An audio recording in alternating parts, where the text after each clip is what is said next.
Bonjour à tous, bienvenue dans cette nouvelle édition d'Europe Hebdo spéciale élections européennes. Dans cette émission, je vous emmène en Pologne à la lisière de l'enclave russe de Kaliningrad. Les échanges entre Polonais et Russes là-bas sont quotidiens. Pourtant, depuis quelques mois et le début de la crise en Ukraine, les Polonais s'inquiètent. Et si la Pologne était la prochaine cible de Vladimir Poutine? Mais d'abord, l'actualité. Angela et François sont dans un bateau. Manuel Valls en opération séduction et Viktor Orban réélu dans un fauteuil. Alors, une campagne à bout de souffle? C'est la question de la semaine.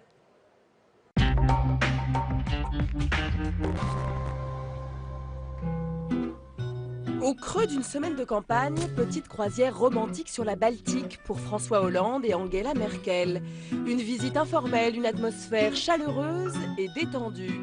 Une carte postale qui dénote avec le sérieux des sujets abordés. Crise russo-ukrainienne, dépendance énergétique, élections européennes, choix du futur président de la Commission.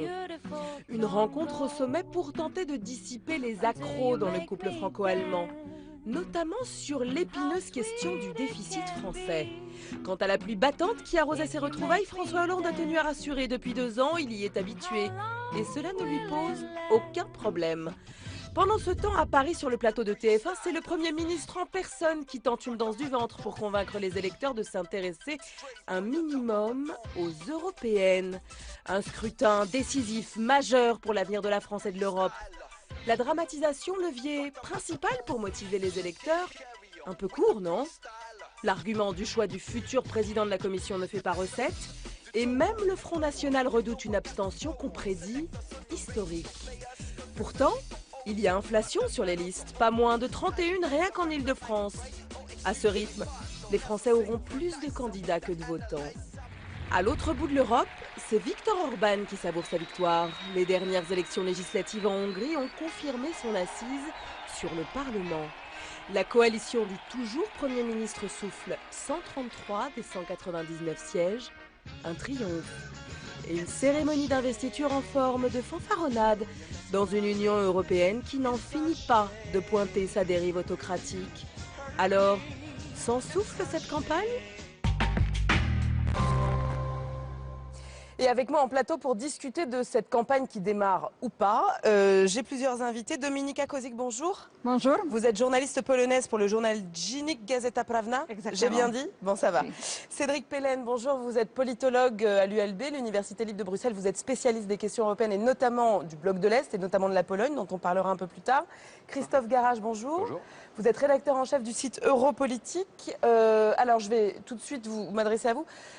Dominika en particulier, est-ce que vous diriez que la campagne est à bout de souffle ou est-ce que la campagne n'a pas démarré en Europe? Comment ça se passe en Pologne?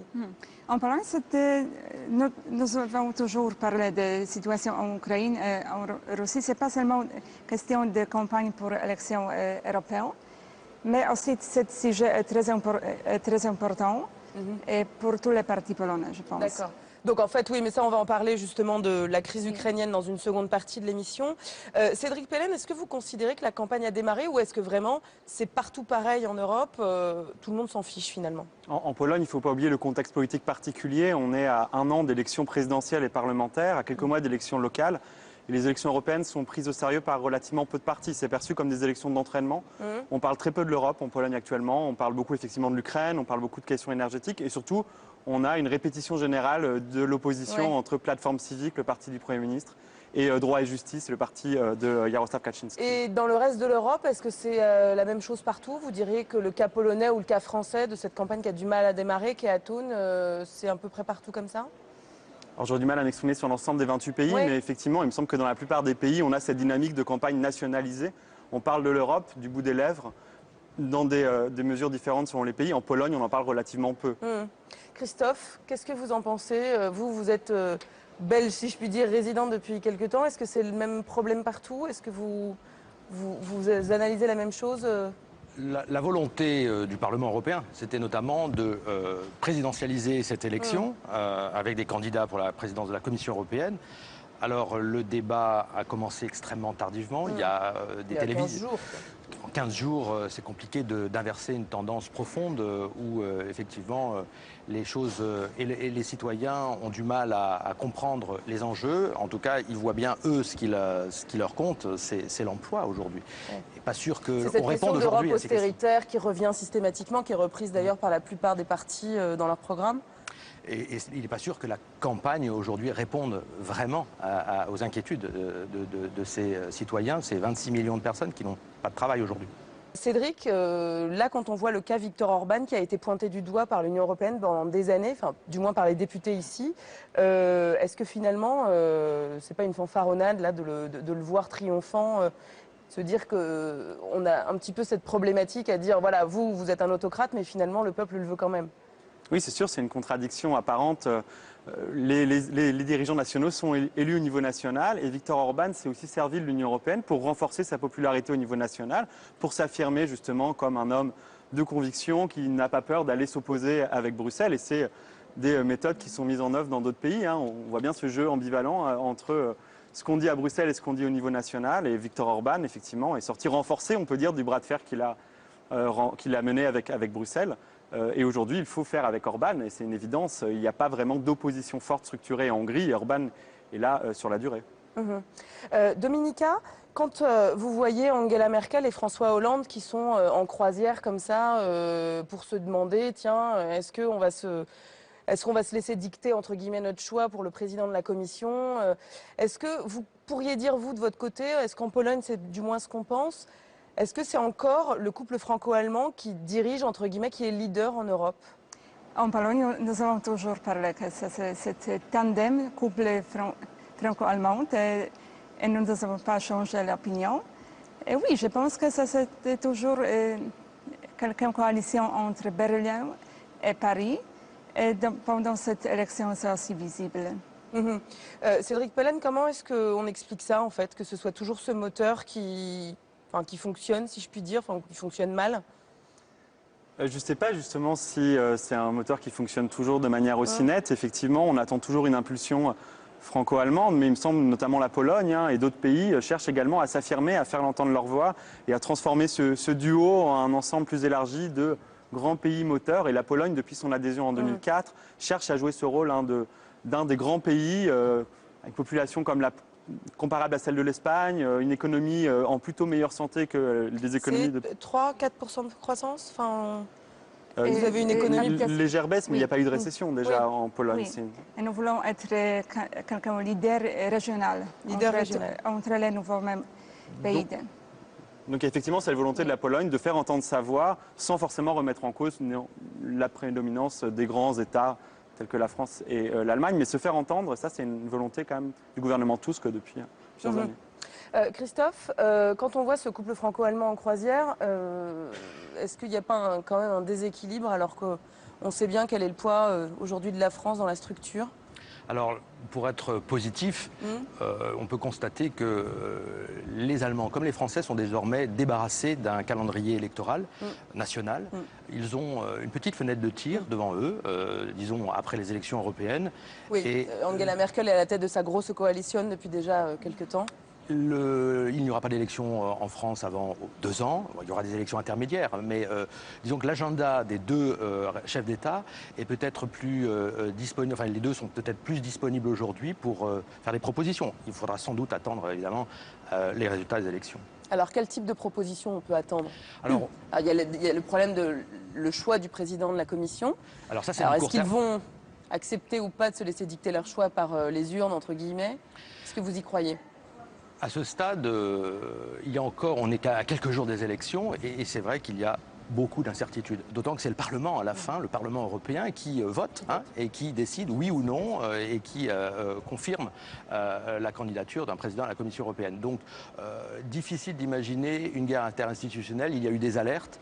Les deux principaux candidats, Martin Schulz pour les sociaux-démocrates et Jean-Claude Juncker pour le PPE, ont déjà annoncé et mis en garde les chefs d'État contre une dérive démocratique si le Conseil européen décidait de n'en faire qu'à sa tête. Donc là-dessus, le couple franco-allemand peut-être plus du côté allemand d'ailleurs que du côté français, va devoir faire avec cette nouvelle donne politique. Alors, je voudrais qu'on revienne justement sur le cas polonais. Figurez-vous que depuis le début de la crise ukrainienne, donc en décembre dernier, et une secousse, si je puis dire, qui a été beaucoup plus lourde de conséquences en février dernier, les Polonais sont assez inquiets de voir cette crise aux portes de l'Europe, notamment ceux qui sont à la frontière de l'enclave russe en Europe de Kaliningrad. On a voulu se rendre là-bas pour un petit peu se rendre compte de la situation. C'est un reportage de Sandra Cercara et on en parle juste après.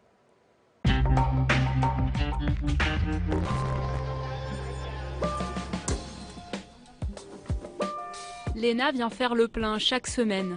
Elle est russe, mais fait ses courses ici en Pologne. Je traverse la frontière parce que les prix sont plus bas. Les produits polonais sont 2 à 3 fois moins chers que les produits russes. Lena habite à 10 km, dans l'enclave russe de Kaliningrad. Comme elle, ils sont des milliers chaque mois à venir à Bartoszyce, ville polonaise de 20 000 habitants, qui compte pas moins de 10 grandes surfaces.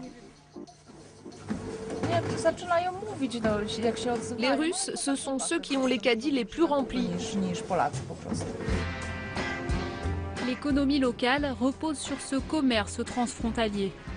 Mais depuis la crise en Ukraine, les relations entre Russes et Polonais se compliquent, une situation qui préoccupe le maire. Depuis janvier, les Russes nous imposent un embargo sur la viande de porc européenne et maintenant, ils ont décidé de nous imposer un embargo sur les produits agricoles polonais comme les fruits et les légumes. C'est une perte de retombées économiques pour nous. On essaye tout de même de continuer à investir et à développer la ville comme si de rien n'était. Cette coiffeuse aussi suit avec angoisse les tensions en Ukraine. Je connais beaucoup de Russes qui ne veulent pas de la guerre. Ce qui l'inquiète, c'est la sécurité de son pays. Pour la première fois depuis la chute du bloc communiste, elle pense que la menace militaire à l'Est est bien réelle. Il y a une méfiance qui s'installe ici. Nous sommes très proches de la frontière et on ne peut pas prévoir ce qui se passe dans la tête de Poutine. C'est devenu un voisin imprévisible. Prêt à tout moment à envoyer des troupes pour atteindre ses objectifs.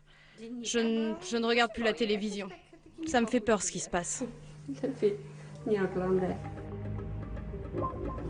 À la frontière entre la Pologne et la Russie, l'attente peut être longue. Il faut à chaque fois ouvrir son coffre et montrer ses papiers, car ici s'arrête l'espace Schengen. Nous n'avons aucun contact avec les Russes, on ne se parle pas. Il n'y a que des relations commerciales entre nous. Nous allons chercher de l'essence moins chère chez eux et eux, ils viennent faire leurs courses. C'est tout, ça s'arrête là. Les Polonais n'oublient pas que de l'autre côté, l'enclave de Kaliningrad est surarmée. Une présence militaire russe qui pourrait s'avérer menaçante. Certains Polonais avouent être soulagés d'appartenir à l'OTAN et à l'Union européenne.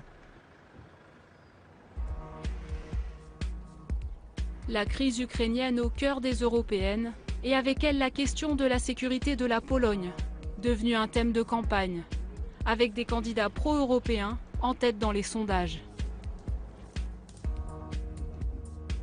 Ici, à la centrale à charbon de Varsovie, l'Europe on en parle beaucoup. Oui, mais la centrale a été modernisée et nous émettons moins de CO2. Les subventions de Bruxelles ont financé en partie les filtres qui permettent de moins polluer. On peut bien sûr parler des défauts du charbon, mais il possède des avantages bien plus importants pour nous. Le charbon permet de combler quasiment tous nos besoins en chauffage et en électricité. Près de 90% de notre électricité provient du charbon. Et pour répondre à l'augmentation de la demande, la Pologne a aussi décidé de se tourner vers le nucléaire. Elle ne compte pas abandonner le gaz de schiste et envisage même de développer les énergies renouvelables. Le but est de diversifier les sources d'énergie pour assurer la stabilité de notre production et assurer notre sécurité et notre indépendance énergétique. Autrement dit, faire en sorte de réduire les importations de gaz russe La Pologne réclame aujourd'hui une Europe de l'énergie pour que l'Union européenne ne dépende plus autant des ressources de la Russie.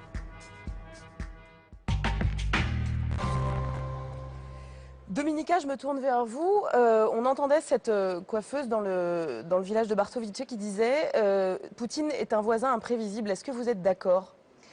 Poutine est un voisin très difficile. Ce n'est pas la première fois que M. Poutine a fait quelque chose de très inquiétant pour la Pologne. Nous tous savons qu'en 2008, on était la guerre à la Géorgie. C'était la première fois que M. Poutine a présenté son vrai visage. Il est très difficile voisin pour la Pologne.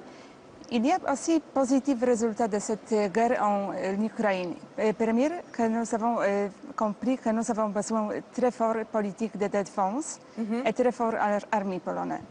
Deuxième, que nous avons créé vraiment une communauté énergétique en Europe. Ça, effectivement, la question de l'énergie se pose. Oui, évidemment, M. Poutine n'est pas prédicable, n'est pas bon. On ne peut pas prévoir non, pas du tout. Ces réactions. Est-ce que vous êtes d'accord, Cédric Pelen, est-ce qu'il y a un risque en fait, pour la Pologne de se voir subir le même sort que l'Ukraine? Alors non, je ne pense pas. Je ne pense pas que la Pologne soit dans la même situation que l'Ukraine. La Pologne est membre de l'Union européenne, la Pologne est membre de l'OTAN. Une stabilité politique qui n'est pas celle qu'avait l'Ukraine avant la crise. Et ce qui est certain, c'est qu'il y a des relations diplomatiques avec la Russie qui sont complexes de longue durée, que la Pologne était un des pays qui portait le plus l'idée d'une politique de voisinage, et notamment à l'égard de l'Ukraine. Donc là, ce qui se passe actuellement en Ukraine va à l'encontre de ce que la Pologne aurait voulu. C'était beaucoup investi d'ailleurs dans la négociation en Ukraine. Avec cette idée de sécuriser sa frontière orientale. À présent, effectivement, Donald Tusk mobilise cette question ukrainienne très très fortement dans la campagne, aussi pour s'affirmer, pour réaffirmer son autorité de chef d'État. La campagne européenne, je l'ai dit, est très nationalisée. Des chefs de partis qui s'investissent dans la campagne, alors même qu'ils ne sont pas candidats aux élections européennes. C'est le préparatif des élections nationales de l'année prochaine. Et Donald Tusk s'est positionné comme chef de guerre un petit peu, garant de la sécurité, plaide pour une Europe forte en termes de sécurité, et c'est aussi fait le porte-parole effectivement d'une politique européenne énergétique afin de réduire la dépendance de l'Union européenne en général à l'égard du gaz russe. C'est justement un petit peu le nœud du problème, cette dépendance énergétique à la Russie. Là, on voit que les Russes donnent un ultimatum à l'Ukraine et couperont le gaz au 3 juin s'ils n'ont pas payé d'avance les 3 milliards, soi-disant que Gazprom réclame à l'Ukraine d'arriérer. Où est-ce qu'on en est de cette Europe de l'énergie? La vérité, c'est qu'aujourd'hui, les États membres, lorsqu'il s'agit de sécuriser leurs propres approvisionnements énergétiques, ne pensent pas Europe d'abord, pensent d'abord national. L'Allemagne, la France, quand il s'agit de constituer des stocks et de prévoir, d'avoir la prévisibilité sur les stocks de gaz, les États vont négocier directement avec Poutine, avec Gazprom, pour sécuriser leurs approvisionnements. Toute la question est de européaniser cette façon de voir les choses. C'est à un moment de lâcher du lest, de lâcher une compétence nationale pour la donner à l'Europe pour qu'on négocie à 28 plutôt qu'à 1. Et là, c'est beaucoup plus compliqué. Beaucoup plus compliqué. Alors là-dessus, il y a un instrument qui s'appelle la Communauté européenne de l'énergie, qui est une instance dont personne ne parle et qui existe depuis quelque temps, pour laquelle l'Ukraine, dont l'Ukraine est membre, et pour laquelle donc la communauté invite la Russie à intégrer cette communauté. Toute la question est de savoir si cette structure serait capable de négocier et d'apaiser les relations à court et moyen terme. Là encore, c'est un grand défi puisque la souveraineté des États en matière d'énergie est primordiale encore aujourd'hui. Dominika, on le dit dans le reportage, les partis pro-européens sont globalement en tête des sondages. Enfin, je vous laisse me le confirmer, mais est-ce qu'on considère en Pologne que l'Europe est encore une porte de sortie, enfin une porte de sortie, c'est un peu difficile comme terme, mais est-ce que c'est encore une solution pour la paix? Est-ce que c'est une protection? Je ne suis pas sûre. Est-ce que nous pouvons parler, est-ce qu'en Pologne nous croyons que c'est l'Europe qui est notre garantie? Je pense que maintenant c'est l'Amérique qui est notre... C'est Amérique. l'OTAN? Oui, c'est l'OTAN et Amérique d'abord. Et aussi en deuxième place. Pas en première, l'Europe, l'Union européenne. Cédric, on a encore un fort sentiment européen dans les pays qui ont été intégrés il y a peu de temps, dans les pays de l'Est? Oui, mais comme une évidence, pas quelque chose qui soit l'objet de débats politiques. Les participations aux élections européennes sont excessivement basses dans les pays d'Europe centrale orientale en 2004 et en 2009. En Pologne, elles ne dépasseront certainement pas les 20-25% grand maximum dans les élections de 2014. C'est le même problème partout finalement. Beaucoup plus poussé encore. La Pologne est parmi les records d'abstention aux élections européennes. C'est pour ça que c'est une élection qui est investie comme une élection d'entraînement. L'idée de chaque parti, c'est de ne pas trop perdre d'effectifs au Parlement européen, mais ce n'est pas perçu comme une élection importante. Après, politiquement, effectivement, il y a beaucoup de dissatisfaction à l'égard d'une Europe qui est perçue avant tout comme un grand marché. Et Donald Tusk l'a pointé avec cette question de la politique énergétique qui est effectivement absente pour le moment. Oui, Christophe, on a quand même là quelque chose d'assez évident sur les 28, c'est que globalement, l'Europe, on y est, c'est une évidence. Mais les taux d'abstention s'annoncent historiques partout. Est-ce qu'il n'y a pas un problème d'incarnation au-delà juste du président du Conseil européen?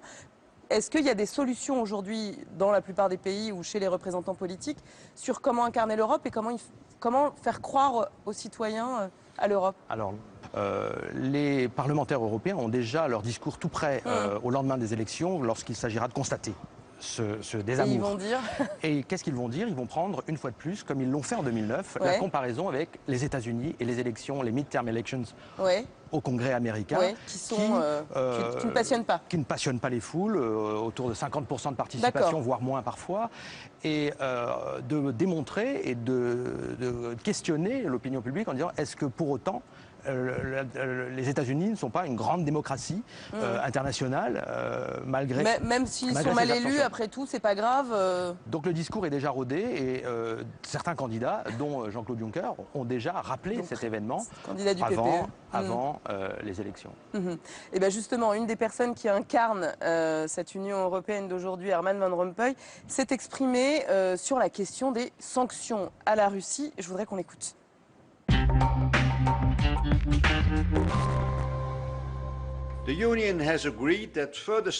L'Union européenne est d'avis que de nouvelles mesures de la part de la Russie visant à déstabiliser la situation en Ukraine mèneraient à des conséquences supplémentaires sur un nombre important de questions économiques. Le travail préparatoire est déjà en cours. Nous sommes prêts à prendre des décisions supplémentaires si nécessaire.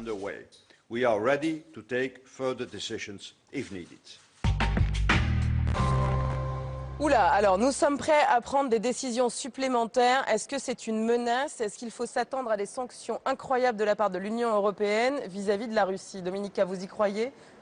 Et dans la sanction? Non. Non?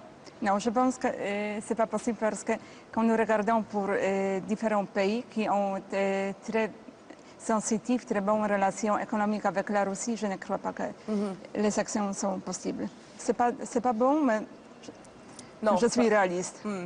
Cédric, comment se fait-il que cette politique de sanctions soit aussi frileuse, timide en Europe quand on voit ce que les États-Unis ont été capables de faire vis-à-vis de la Russie? Votre reportage sur la Pologne le montrait bien. Il y a des interdépendances économiques très fortes, qu'on le veuille ou non, avec la Russie. La Pologne en a au niveau agricole, donc des sanctions sont aussi potentiellement coûteuses. On parlait du porc, on parlait des... La question énergétique, on est en plein dedans. L'Allemagne, grosse dépendance à l'égard du gaz russe, des prix très avantageux pour le moment. Donc les sanctions, elles sont peut-être plus coûteuses pour les pays de l'Union européenne que pour les États-Unis du fait de ces échanges commerciaux. Typiquement, là, on a vu que les sanctions mises en place par les États-Unis étaient assez volontaires. Enfin, il y a quand même des très proches de Poutine qui ont été ciblés. C'est quoi? C'est le fait qu'il n'ait plus de dépendance énergétique, que le pétrole de schiste a fait d'eux presque des indépendants énergétiquement, qui font que la réelle politique est aujourd'hui différente de ce qu'elle n'a pu être pendant quelques années? Les faits commerciaux sont là. Les États-Unis sont moins dépendants de leur relation commerciale avec la Russie que ne peut être l'Europe.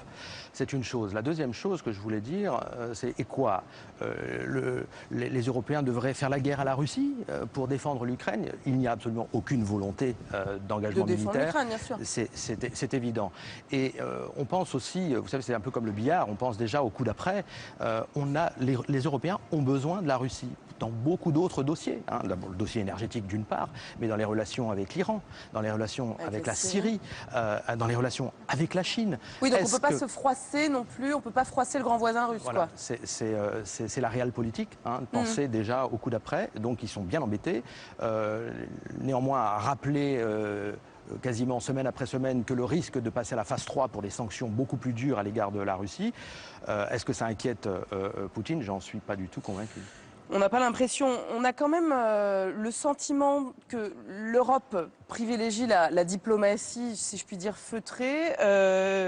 Sauf qu'on a une autre représentante qui est Catherine Ashton, qui a eu du mal en fait à s'imprégner, si je puis dire, de son mandat, enfin, du moins qui a été très critiquée durant son mandat. On est censé en Europe avoir un des réseaux diplomatiques les plus importants du monde. Cédric Pelen, est-ce que finalement on n'est pas là dans une forme de mythe de la diplomatie européenne, sachant que sur le cas ukrainien, il y a eu énormément d'attentisme et on en est à une situation de blocage aujourd'hui. Qu'en est-il de cette diplomatie? Ça dépend des situations. Effectivement, sur certains sujets sensibles, parce qu'ils renvoient à des intérêts nationaux différents sur les États membres, on voit bien qu'il y a beaucoup de difficultés à faire à une position commune. Et je crois que c'est exactement le cas actuellement avec l'Ukraine. Hein. On a certains pays qui sont très investis dans le dossier, très intéressés, qui veulent effectivement des positions extrêmement fermes. C'est le cas de la Pologne. D'autres pays qui, fondamentalement, ne se sentent pas concernés ou alors ont des intérêts différents. On voit les milliardaires russes à Londres pèsent certainement dans certaines décisions britanniques. La dépendance à l'égard du gaz russe va peser aussi dans d'autres pays. Et donc, dans ces situations-là, hein, quand il y a des intérêts visuellement divergents, notamment au niveau économique, on a effectivement beaucoup de difficultés à avoir une position commune. Et je crois que c'est ce à quoi on assiste actuellement. Christophe, sur ce débat autour de la diplomatie européenne, ça aussi c'est une grande chimère après l'Europe de l'énergie. On ne peut pas être ensemble à 28 En tout cas, sur le papier, il y a plus d'avancées en termes de volonté d'unifier, de parler d'une seule voix au niveau de la diplomatie européenne, des affaires étrangères, que sur la question de l'énergie. Il y a encore un vrai gap entre les possibilités. On est plus avancé sur la diplo et de ce que l'on peut faire et de ce que l'on veut faire, des outils législatifs, des outils constitutionnels qui sont gravés dans les traités européens pour les questions des affaires étrangères. Et j'ai l'impression que pour l'instant encore, les grandes capitales ne prennent pas très au sérieux le rôle de Mme Ashton. Bon, bah écoutez, en attendant, il y a quelque chose qui arrive à contenter tout le monde, c'est l'Eurovision. Merci d'avoir participé à ce débat. Nous, on se quitte avec ces quelques images de Conchita Wurst, qui est la grande gagnante et qui est rentrée chez elle en Autriche triomphalement. Donc, je vous laisse écouter cette magie de sa voix. Merci à vous d'avoir participé à cette émission. Et nous, on se retrouve la semaine prochaine.